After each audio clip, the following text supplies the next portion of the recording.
Hello friend, welcome to my YouTube channel smart polytechnic study. Friend, my name is Vindhyachal Agrawal. तो friend, आप लोग कैसे हो? आशा करता हूँ फ्रेंड आप लोग बहुत ही अच्छे और स्वस्थ हो गए। तो फ्रेंड, आज की इस वीडियो में हम आप लोग को बढ़ाएंगे पॉलिटेक्निक के मैकेनिकल ब्रांच का 5वें सेमेस्टर का एक बहुत ही प्यारा और महत्वपूर्ण सब्जेक्ट जिसका नाम है प्रोडक्शन टेक्नोलॉजी। तो हम प्रोडक्शन टेक्नोलॉजी का पहले चैप्टर का एक बहुत ही महत्वपूर्ण टॉपिक पढ़ाने जा रहे हैं जिसका नाम है सिंगल पॉइंट कटिंग टूल के विभिन्न कोड। ठीक है फ्रेंड, जैसा कि आप लोग जानते होंगे कि पिछले वीडियो में हम आप लोग को बता चुके थे कि सिंगल पॉइंट कटिंग टूल के ज्यामिति और उसकी सिंगल पॉइंट कटिंग टूल क्या होती है, ठीक है, उसका डिफिनेशन, उसकी ज्यामिति संरचना हम आप लोग को बता चुके थे। तो इस वीडियो में आप लोग को यही बताएंगे कि सिंगल पॉइंट कटिंग टूल के विभिन्न कोड क्या होते हैं। ठीक है, तो पहले देख लेते हैं कि इसके कौन कौन से कोड होते हैं। तो देखिए, पहला कोड है हमारा ऑनमन कोड, जिसको इंग्लिश में बोलते हैं रैक एंगल। ठीक है फ्रेंड, अगला कोड है हमारा ओस्ट कोड, जिसे हम बोलते हैं लीप एंगल। ठीक है, फिर अगला है हमारा कर्तन कोड, जिसे कटिंग एंगल कहते हैं।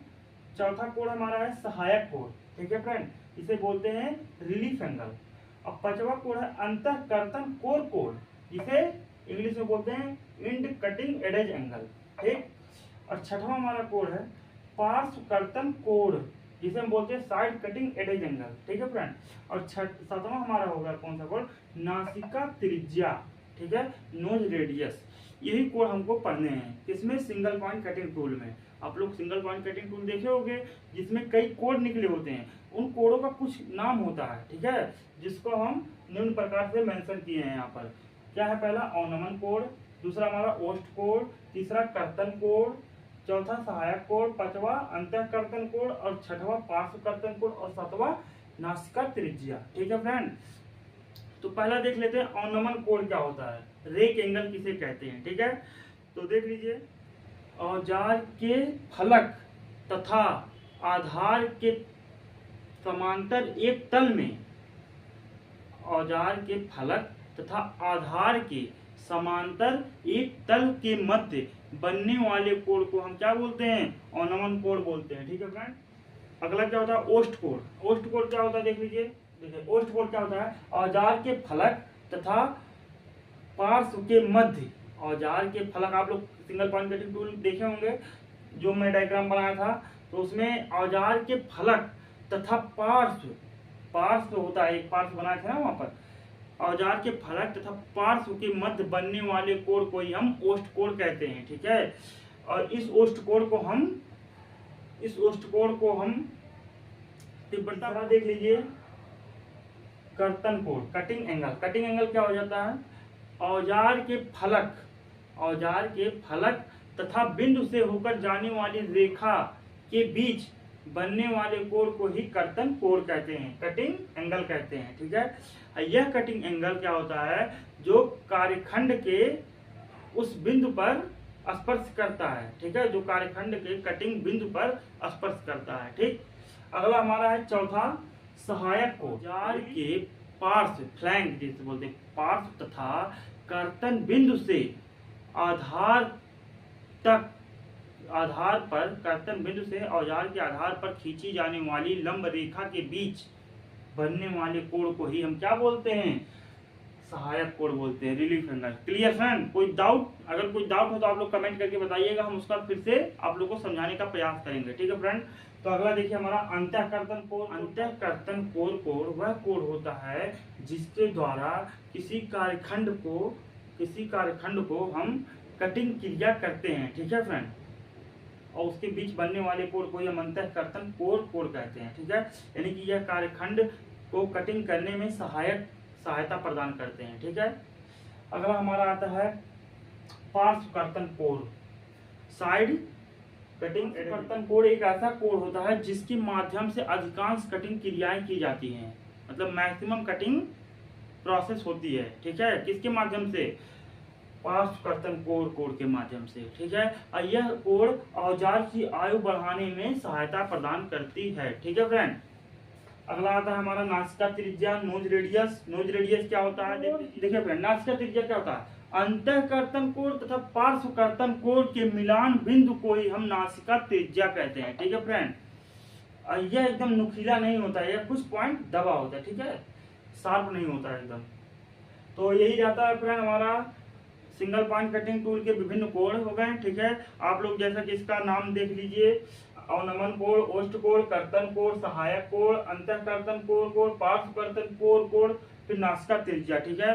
और इसके साथ साथ आप लोगों ने इसका डिफिनेशन भी जान लिया क्या होता है, ठीक है। अगर एग्जाम में ऐसा पूछ लिया क्वेश्चन कि सिंगल पॉइंट कटिंग टूल के विभिन्न कोडों की व्याख्या कीजिए, तो फ्रेंड आप लोग ये हेडिंग याद रखिएगा। ऐसी हेडिंग के माध्यम से आप लोग इसका डिफिनेशन लिख दीजिएगा, ठीक है।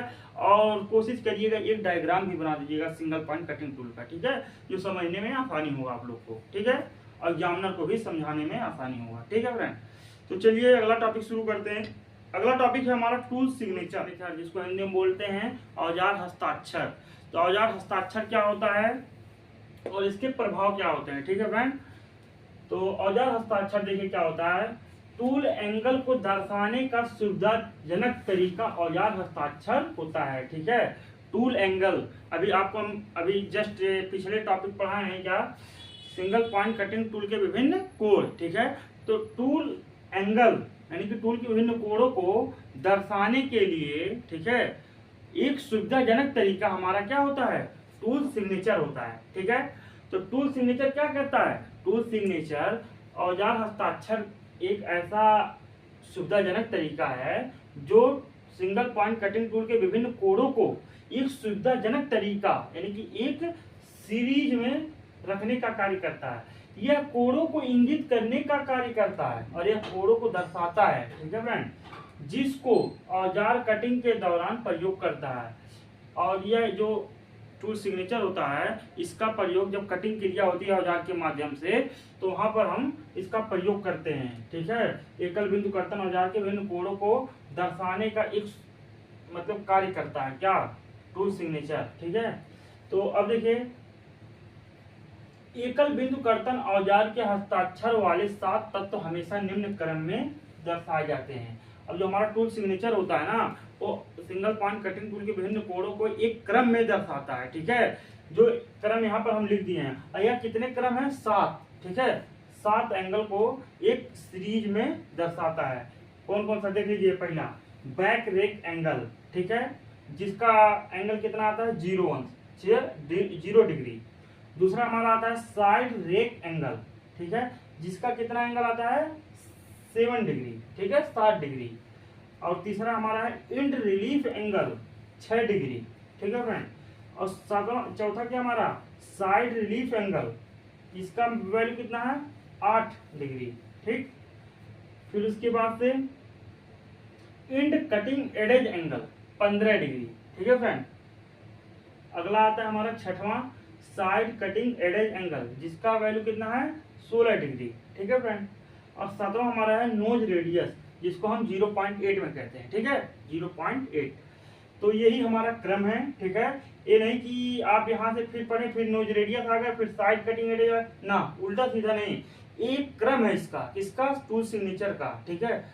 सिंगल पॉइंट कटिंग टूल के विभिन्न कोडों को दर्शाने का एक सुविधाजनक तरीका है क्या, टूल सिग्नेचर, ठीक है। यह जो क्रम है यह निम्न प्रकार है 7 टूलों का, 7 कोडों का क्रम जो निम्न प्रकार है। कौन कौन सा, back rake angle, side rake angle, end relief angle, side relief angle, end cutting edges angle, side cutting edges angle, और लास्ट में हमारा आ जाता है नोज रेडियस, ठीक है। इसको याद करने का, इन कोडों को याद करने के लिए हम एक नोट पॉइंट में आपको शॉर्ट में दिखा दे रहे हैं क्या है हमारा एक जटिल टूल सिग्नेचर, क्या 0 7 6 8 15 16 0.8, ठीक है। एंगल याद हो गया आप लोग को, क्या देखिए यहाँ पर हम 0 7 6 8 15 16 0.8, ठीक है फ्रेंड। तो अगर नाम से नहीं याद कर पाए तो एंगल याद कर लीजिए 0 7 6 8 15 16 0.8। तो आशा करता हूँ आप लोग समझ गए होंगे कि हमारा टूल सिग्नेचर क्या होता है। टूल सिग्नेचर हमारा सिंगल पॉइंट कटिंग टूल के विभिन्न कोडों को एक सुविधाजनक तरीके में दर्शाने का कार्य करता है, ठीक है फ्रेंड। इसका हम निम्न क्रम भी आप लोग को बता दिए कि किस क्रम में लगे रहते हैं इनके कोड, ठीक है। अब आता है हमारा अगला टॉपिक, हमारा धातु कटाई के दौरान उष्मा उपजने के कारण तथा प्रभाव बताइए। ऐसे क्वेश्चन पूछ लेगा कि मटेरियल धातु, ठीक है, मेटल, धातु कटाई के दौरान, ठीक है, धातु कटाई के दौरान उत्पन्न होने वाली उष्मा के कारण बताइए तथा उष्मा उपजने से क्या प्रभाव पड़ता है ये भी बताइए। तो देख लीजिए धातु कटाई के दौरान कैसे ऊष्मा उत्पन्न होती है। जब कोई मटेरियल किसी मशीन में, जैसे मान लो VMC या CNC मशीन है, ठीक है यार, कोई लेथ मशीन है, आप लोग देखोगे, आप लोग के वर्कशॉप में होगा लेथ मशीन, तो उसमें जब कोई वर्क पीस चक में रखा जाता है, ठीक है, फिट किया जाता है, और जब टूल को प्रोसेस किया जाता है, मशीनिंग प्रोसेस किया जाता है, तो क्या होता है, हीट जनरेट होता है, जिससे क्या होता है, कूलेंट या वाटर का हम लोग फ्लो करते हैं, जिससे वो कूलिंग बना रहे हैं, ठीक है। तो हीट कैसे उत्पन्न होता है हम लोग इस टॉपिक में देखेंगे कि मटेरियल कटिंग के दौरान, ठीक है, धातु कटाई के दौरान ऊष्मा किस प्रकार उपजता है, क्या क्या कारण होते हैं ऊष्मा उपजने के, ठीक है। तो देखिए धातु कटाई प्रक्रम के अंतर्गत, धातु कटाई प्रक्रम के अंतर्गत निम्न कारण से ऊष्मा उपजती है। कौन कौन से कारण हैं, देखिए पहला कारण, धातु कटाई के धातु के आंतरिक विरूपण या आंतरिक घर्षण के कारण 60% ऊष्मा उत्पन्न होती है। जैसे जब कटिंग क्रिया स्टार्ट होती है, जैसे मान रहे हैं चक में पार्ट घूम रहा है, ठीक, इधर से आप टूल को फीड दे रहे हैं, ठीक है, फीड दे रहे हैं, तो क्या होगा, जब ये टूल कार्यखंड पे जाके टच करेगा, ठीक है, और इस प्रकार वर्कपीस तो हमारा रोटेट हो रहा है और टूल जाके उस पर क्या कर रहा है, प्रोसेस कर रहा है, कटिंग क्रिया करे, तो उसके बीच में क्या होगा, घर्षण होगा, और इसके दौरान क्या होता है, जो हमारा वर्कपीस है, वर्कपीस, ठीक है, उसका आंतरिक विरूपण होगा, उसके अंदर जो मॉलिक्यूल्स होते हैं वो क्या होते हैं, आपस में इधर उधर मूव करेंगे, ठीक है, विरूपण होने लगेगा। उस जो पार्ट हमारा है एक सॉलिड पोजीशन पे है, तो उस समय जब कटिंग प्रोसेस होगा ना, तो इधर उधर विरूपण होने लगेगा, ठीक है फ्रेंड, समझ में आ रहा है ना। तो वही कह रहा है धातु के आंतरिक विरूपण या आंतरिक घर्षण के कारण 60% हीट जनरेट होता है। कब होता है, जब टूल कार्यखंड को कटिंग क्रिया करती है, ठीक। अगला देखिए किसके कारण होता है, कटे छिलके और कटाई औजार के बीच घर्षण के कारण 30% ऊष्मा उत्पन्न होती है। जब वर्कपीस कटिंग क्रिया होती है तो उसमें क्या उत्पन्न होता है, एक चिप निकलता है, साइड से एक चिप निकलता है, ठीक है, चिप बोले तो छिलका, मटेरियल जो कटिंग करता है, जैसे मान रहे हैं सिंगल पॉइंट कटिंग टूल आप लगा, मान रहे हैं हमारा सिंगल पॉइंट कटिंग टूल है, ठीक है, और ये मान रहे हमारा वर्कपीस है, ठीक, वर्कपीस हमारा रोटेट कर रहा है, ठीक, और जब हम टूल को इसके ऊपर ले गए, फिर दिए, ठीक, अभी क्या करेगा, कटिंग करेगा, टूल हमारा इस पे कटिंग, ये रोटेट हो रहा है, तो इसमें से क्या होता है, वर्कपीस से पतला पतला चिप निकलेगा, ठीक है, एक सर्कुलर फॉर्म में। अब ये जो चिप होता है वो हमारा क्या करेगा, जो टूल हमारा जो काट रहा है इससे घर्षण करेगा, मतलब फ्रिक्शन जब निकलेगा स्पीड में। अब टूल क्या होता है, टूल भी मेटल होता है, और जो हमारा चिप निकलता है वो भी मेटल, और जब आपस में टच करेंगे तो घर्षण उत्पन्न होता है, इससे भी हीट उत्पन्न होती है, ठीक है। इससे कितना परसेंट ऊष्मा उत्पन्न होती है, 30%। समझ आ रहा है फ्रेंड, ऊष्मा उत्पन्न होने के कारण। अब अगला देखिए तीसरा किस कारण से उत्पन्न होता है, कटिंग औजार और धातु के बीच घर्षण के कारण। कटिंग औजार, अब जो हमारा कटिंग टूल था और फिर उसके पास हमारा वर्कपीस था, इसमें जब हम आपस में टच कराएंगे वर्कपीस को और टूल को आपस में टच कराएंगे तो इसमें भी आपस घर्षण उत्पन्न होगा, ठीक है, जब टच होगा आपस में तो फ्रिक्शन उत्पन्न होगा। इसके कारण हमको कितना परसेंट ऊष्मा उत्पन्न होती है, उसमें 10% ऊष्मा उत्पन्न होती है, ठीक है।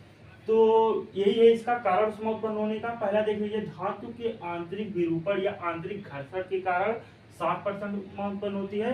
अगला हमारा है कटे छिलके, देख लीजिएगा, कटे छिलके और कटाई औजार के बीच घर्षण के कारण।